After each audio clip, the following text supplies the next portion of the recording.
Hello students, আজ আমি ম্যাথমেটিক্সের competitive এক্সামের জন্য যেটা খুব ইউজফুল দুটো শর্টকাট ট্রিক সম্পর্কে ডিসকাস করব। একটা প্রথম ট্রিক্স সেটা হচ্ছে মাল্টিপ্লিকেশন বা গুণের ক্ষেত্রে। তো মাল্টিপ্লিকেশনের ক্ষেত্রে আমি একটা শর্টকাট রুল বলছি।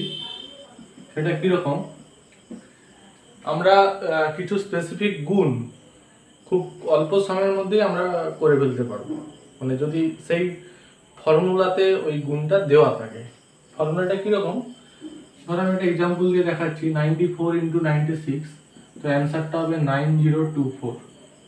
আমি আরেকটা এক্সাম্পল দিচ্ছি, ধরো 88 ইন্টু 82, অ্যান্সারটা হবে 7216। অনেক সহজে আমরা বলতে পারবো। তো এটা কীরকম রুল ফলো করছে সেটা একটু দেখো। এই যে 94 এর সঙ্গে 96 আমরা মাল্টিপ্লাই করলাম, এখানে ইউনিট ডিজিট মানে এককের ঘরের যে অঙ্কটা আছে সেটা 4 আছে আর 6 আছে। তো 4 আর 6 যদি আমরা টোটাল করি তাহলে আমরা 10 পাচ্ছি, মানে এই রুলটা ফলো করছে। এবং এর আগের যে ডিজিট সেটা একটা থাক বা দুটোও থাক, যাই থাক না কেন, আগের ডিজিটটা এখানে কিন্তু সেম আছে। দেখো এখানেও 9 আছে, এখানেও 9 আছে। তাহলে কি হচ্ছে, এই লাস্ট ডিজিটটা যেহেতু যোগফলটা 10 হচ্ছে, আগের ডিজিটটা একই হচ্ছে, আমরা এই রুলটা ফলো করাতে পারবো। রুলটা কিরকম, ইউনিট ডিজিটে যে নাম্বার মানে ডিজিটগুলো আছে সেগুলোকে মাল্টিপ্লাই করলাম। 4 ইন্টু 6 24, এটা গুণফলের লাস্ট দুটো ডিজিট হলো। এবং 9 যেটা সেম আছে, তো 9 এর পরের ডিজিট কত, 10। 9 এর সঙ্গে আমরা 10 এর যদি মাল্টিপ্লাই করি তাহলে হচ্ছে 90, সেটা আমরা এখানে লিখলাম। তাহলে রুলটা খুব সহজ, আমরা বুঝবো কি করে, ইউনিট ডিজিটের সাম বা যোগটা হচ্ছে 10 হবে এবং তার আগে যে ডিজিটগুলো থাকবে সেগুলো হচ্ছে সেম থাকবে। তাহলে ইউনিট ডিজিটটা গুণ হয়ে যাবে, শেষে লেখা হবে, এবং তার আগের ডিজিটটা সঙ্গে তার ঠিক পরের ডিজিট মাল্টিপ্লাই করে যেটা হবে সেটা আগে লিখতে হবে। যেমন 8 আছে, 8 9 কত, 72, 72 লিখলাম, আর 8 2 যা কত, 16 লিখলাম। তো এই রুলটা কিন্তু যদি এইরকম থাকে তাহলে মাল্টিপ্লিকেশন করাটা অনেকটা ইজি হয়ে যাবে। তবে এখানে একটা জিনিস মনে রাখতে হবে, ধরো সাপোজ 51 এর সঙ্গে আমরা 59 মাল্টিপ্লাই করছি, এখানেও কিন্তু এই রুলটা ফলো হবে। এখানে 1 আর 9 অ্যাড করলে 10 হচ্ছে, বাট 1 আর 9 অ্যাড করলে 10 হচ্ছে, কিন্তু 1 আর 9 কে যদি মাল্টিপ্লাই করি তাহলে হচ্ছে 9। 9 মানে কত, একটা ডিজিটারি নাম্বার। কিন্তু এখানে দেখো একটু খেয়াল করলে বুঝতে পারবে, 4 6 24, এখানে দুটো ডিজিট, 8 2 যা 16, এখানে দুটো ডিজিট, সবে দুটো করে ডিজিট আছে। তাহলে এখানে 1 9 এ কত, 9 একটা ডিজিট। তাহলে আমরা 9 লিখে কিন্তু 5 এর পরে 6 মাল্টিপ্লাই করলে কত হয়, 5 6 30, এরকম লিখলে হবে না। 9 ইন্টু 1 যেহেতু 9 একটা ডিজিট, তাই জন্য কি করতে হবে, আগে একটা 09 বসাতে হবে, মানে অ্যান্সারটা হবে 3009। এই জায়গাটা শুধু খেয়াল রাখতে হবে। তো ধরো আরেকটা এক্সাম্পল দিলাম আমি, 103 ইন্টু 107। বড় বড় মাল্টিপ্লাইয়ের ক্ষেত্রেও সেম। ধরো 3 7 মাল্টিপ্লাই করলে 21, অ্যাড করলে যেহেতু 10 হচ্ছে, আর 10 10 একই আছে, 10 আর 11, পরের নাম্বারটা কত, 11, মাল্টিপ্লাই করলে 110, 110 21। তো এইভাবে আমরা যে কোনো বড় মাল্টিপ্লাই করতে পারবো। ধরো 204 206, 4 2 যা 24, 20 আর 20 এর পরের ডিজিট কত, 21, 20 আর 21 মাল্টিপ্লাই করলে 420 তাহলে এইভাবে আমরা কিন্তু একটা বড় গুণ আমরা নিমেষের মধ্যে, মানে সেকেন্ডের মধ্যে করে ফেলতে পারবো। হ্যাঁ, তবে অবশ্যই এই যে রুলটা বললাম, ইউনিট ডিজিটের সামটাকে 10 হতে হবে এবং তার আগে যত ডিজিট দিয়ে যে নাম্বারটা থাকবে সেটাকে সেম রাখতে হবে, তাহলেই আমরা এই রুলটা ফলো করতে পারবো। ঠিক আছে, আশা করি বুঝতে পেরেছো।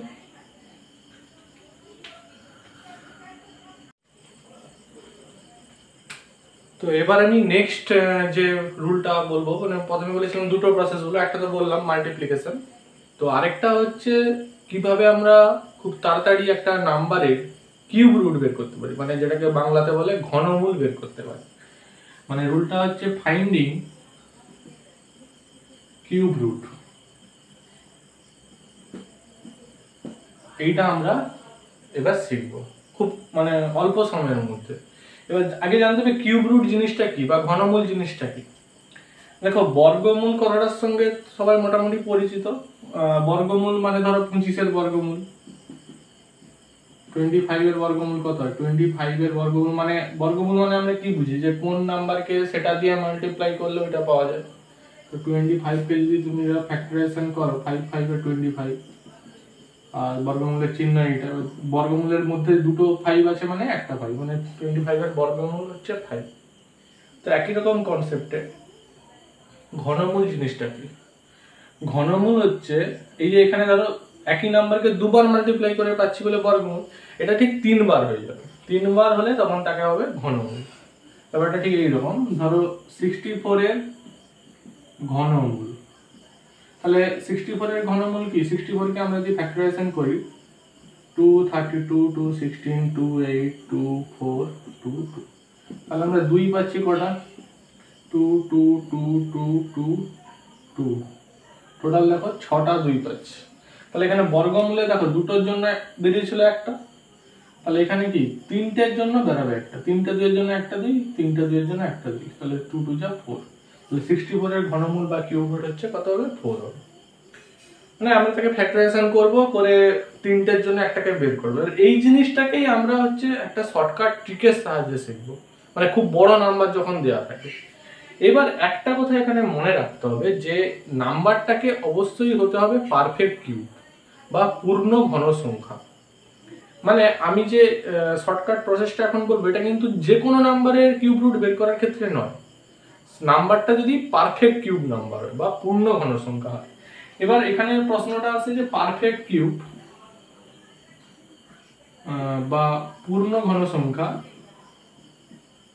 এইটা আমরা কাকে বলবো?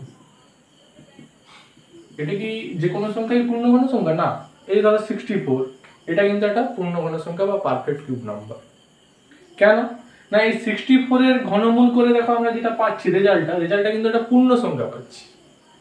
ঠিক আছে, এটা একটা পূর্ণ সংখ্যা পাচ্ছি, তাই জন্য 64টা হচ্ছে পূর্ণ ঘন সংখ্যা। আবার ধরো সাপোজ 125 এর ঘনমূল, যখন তোমরা বের করবে এর ঘনমূল হচ্ছে, আচ্ছা এটাকে লেখা হয় এরকম, রুটের মধ্যে নাম্বারটা লিখবো আর রুটের এইখানে 3 লিখবো যেহেতু ঘনমূল করছি। তাহলে 125 এর ঘনমূল কত হবে? 5 হবে। 5 কে 3 বার মাল্টিপ্লাই করলে 125 হবে। তো 125 5 দিয়ে যদি করো 25 আর 5 দিয়ে করলে 5, তাহলে এখানটায় পাচ্ছ কত? 5 5 5 মাল্টিপ্লাই এখানে 3, তাহলে এর জন্য হচ্ছে একটা 5। তাহলে 125 এর ঘনমূল করে কত পাচ্ছ? 5 পাচ্ছ। তাহলে 125 একটা কি সংখ্যা? পূর্ণ ঘন সংখ্যা। তাহলে এটা কিন্তু মনে রাখতে হবে, যদি কোনো সংখ্যা পূর্ণ ঘন সংখ্যা হয় তাহলেই আমরা এই শর্টকাট ট্রিকের সাহায্যে করতে পারবো ঘনমূলটা, নাহলে কিন্তু এই যে ট্রিকটা আমি এখন শেখাবো এটা কিন্তু নাহলে ইউজফুল হবে না। তাহলে যে কোনো সংখ্যার হচ্ছে না, তোমরা আগে থেকে বুঝবে কি করে এটা পূর্ণ ঘন সংখ্যা নাকি? দেখো অনেক প্রবলেম থাকে যেখানে আমাদের কিউব রুটটা, মানে আমরা প্রবলেমে বুঝেই যাই যে এটা একটা পূর্ণ সংখ্যা আসবে, মানে তার যদি আমরা কিউব রুট বের করি তাহলে আমরা বুঝেই যাই যে এটা একটা পূর্ণ সংখ্যা আসবে, মানে ওটা একটা পূর্ণ ঘন সংখ্যার ঘনমূল বের করতে আমাদেরকে দিয়েছে। তো সেক্ষেত্রে কিন্তু ট্রিকটা অনেক অনেক ইউজফুল। তাহলে এটা ভাবলে হবে না যে এটা সব নাম্বারের ক্ষেত্রে বলছি, আমি বারবার বলছি। তাহলে এবার ট্রিকটা আস্তে আস্তে শেখা যাক। তাহলে প্রথমে তো বললাম যে এটা পারফেক্ট কিউব নাম্বার হতে হবে একটা। এবার তাহলে আমাদেরকে কি কি জিনিসটা মনে রাখতে হবে? না, আমাদেরকে এইটা শিখতে গেলে, যেহেতু এটা খুব ইউজফুল একটা প্রসেস, তো অনেক বড় নাম্বারকে ফ্যাক্টরাইজেশন করেও আমরা কিউব রুট বের করতে পারি। কিন্তু আমরা যদি কোনো একটা প্রসেস, মানে কিছু তো জিনিস মনে রাখতে হবে, সেটা মনে রাখলে এই জিনিসটা অনেকটা আরো হেল্প করবে আর কি, মানে শর্টকাটটা আরো তাড়াতাড়ি আমরা করতে পারবো যত তাড়াতাড়ি মনে রাখতে হবে। জিনিসটা কি? জিনিসটা হচ্ছে 1 থেকে 10 পর্যন্ত যত নাম্বার আছে, মানে 1 to 10 সবার হচ্ছে কিউব কত হয় সেটা মনে রাখতে হবে। ইউজুয়ালি আমাদের 5 6 অবধি তো মনেই থাকে যে 1 কিউব 1 হয়, 2 কিউব মানে 2 কিউব মানে কি 2 কে 3 বার মাল্টিপ্লাই, 2 2 যা 4, 4 2 যা 8, 3 কিউব কত হয় 27, 4 কিউব কত হয় 64, 5 কিউব কত হয় 125। এতটা অবধি প্রায় সবাই জানে। আচ্ছা, এরপরে 10 অবধি তোমাদেরকে মনে রাখতে হবে। 6 কিউব হয় 216, 7 কিউব হয় 7 কিউব 343, 8 কিউব হয় 512, 9 কিউব হয় 729 আর 10 কিউব হয় কত 1000। এই জায়গাটা তোমাদেরকে মনে রাখতে হবে। 5-6 অব্দি ইউজুয়ালি সবার মনে থাকে, তো বাকিগুলো একটু মনে রাখাটা আমার মনে হয় খুব একটা কঠিন কাজ হবে না, কিন্তু এইটুকুনি মনে রাখলে কিন্তু অনেক প্রবলেম অনেক সহজেই সর্ট আউট হয়ে যাবে। তো 1 থেকে 10 এর কিউব এইটা মনে রাখতে হবে। এবার প্রসেসটা কীরকম সেটা আমি বলছি। আচ্ছা, একটা নাম্বার পারফেক্ট কিউব, ধরো আমি একটা নাম্বার লিখছি, একটা এক্সাম্পল দিচ্ছি, সাপোজ 12167। তো এখানে দেখো যে নাম্বারটা আমাদেরকে কিউব রুট বা ঘনমূল বের করতে বলেছে, তার দেখো ইউনিট ডিজিটে কত আছে, 7 আছে। তাহলে এখানে 7টা, এই যে নাম্বারগুলো লিখেছো মানে কিউব করে লিখেছো, তার 7টা কার ইউনিট ডিজিট আছে? 7টা দেখো এইখানে শুধু অনলি কার আছে, 27 এর ইউনিট ডিজিটটা 7 আছে। এটা কার কিউব করে পাচ্ছি? 3 এর কিউব করে। তাহলে এই সংখ্যাটার মানে 12167 এই সংখ্যাটার কিউব রুট করলে যে নাম্বারটা পাবো তার ইউনিট ডিজিট কত হবে? 3 হবে। এটা আমরা একদম সিওরিটি দিয়ে বলতে পারি, ঠিক আছে? এই নাম্বারটা কত হবে? 3 হবে, কারণ এখানে 7টা পাচ্ছি, 3 কিউব করে 27 এর ইউনিট ডিজিট 7 হচ্ছে অনলি, তাহলে এই নাম্বারটার জন্য এখানে 3 হবে। তবে এখানে কিন্তু আর কোথাও ইউনিট ডিজিট 7 নেই, ভালো করে লক্ষ্য করে দেখতে হবে। আর একটা ইন্টারেস্টিং কথা হচ্ছে, এখানে সবগুলো ইউনিট ডিজিট কিন্তু পুরো 0 থেকে 10 অবধি আছে, কেউ রিপিটও নেই আর কেউ মিসও নেই। যেমন ধরো 0, আমরা দেখিয়ে দিচ্ছি, 0, 1, তারপরে 2, তারপরে 3, 4, তারপরে 5, 6, 7, 8, 9 হয়ে গেল সবগুলো। তাহলে সবগুলোই আছে। এবার নেক্সট প্রসেসটা কি? নেক্সট প্রসেস, এই যে নাম্বারটা আছে এর লাস্ট 3টে নাম্বারকে মনে মনে এলিমিনেট করো, মানে বাদ দাও। বাদ দিলে কত পড়ে আছে? 12। এবার এখানে দেখতে হবে 12টা কোন নাম্বারের, মানে 12টা কোন নাম্বারের কিউব রুটে জাস্ট পরের মানে পরে আসছে, মানে গ্যাপে কার কার গ্যাপের মধ্যে আসছে। 2 এর কিউব 8 আসছে, 3 এর কিউব 27 আছে, এর মাঝে দেখো 12 আছে, মানে 8 আর 27 এর মাঝের কোন একটা নাম্বার 12 আছে, তাই তো? এই দুটো নাম্বারের মাঝে কোন একটা নাম্বার 12 আছে। তাহলে এই দুটো নাম্বারের মাঝে 12 থাকার জন্য এর ঠিক আগে যেটা স্মলেস্ট নাম্বার সেটার জন্য কত আছে? এখানে 2 আছে, তাহলে এখানে বসে যাবে কত? 2। আচ্ছা, বলি প্রসেসটা বোঝাতে পারলাম। আরেকটা एग्जांपल দিয়ে ধরে দেখাচ্ছি। ধরো সাপোজ আরেকটা নাম্বার নিচ্ছি আমি, 389017। 389017 এর আমরা কিউব রুট বের করব। তাহলে এখানেও 7 আছে, 7 আছে, তাহলে 7টা কার জন্য আছে? বলেছিলাম 3 এর জন্য আছে, তাহলে এখানে 3 লিখে দাও। এবার লাস্ট 3টা ডিজিটকে এখানে মনে মনে এলিমিনেট করো, তাহলে এখানে আছে কত? 389। এবার এখানে দেখো 389টা কার কার মাঝে আছে, ভালো করে লক্ষ্য করো, 389টা কার কার মাঝে আছে। দেখো এই নাম্বারটা আর এই নাম্বারটার মাঝে 389 আছে, তাহলে এর মধ্যে কাকে নেব? যেটা ছোট, 343, সেটা কার জন্য পাচ্ছি? 7 এর জন্য, তাহলে এখানে বসে যাবে কত? 7। তাহলে এর অ্যানসারটা হবে 73। আমি বোঝাচ্ছি বলে সময়টা লাগছে, কিন্তু তোমরা এটা যদি মনে রাখতে পারো অনেক সহজেই সঙ্গে সঙ্গেই বলে দিতে পারবে অ্যানসারটা কত। ঠিক আছে, তো আমি আরো কিছু एग्जांपल দিয়ে দেখাচ্ছি, জিনিসটা আরো সুবিধা হবে।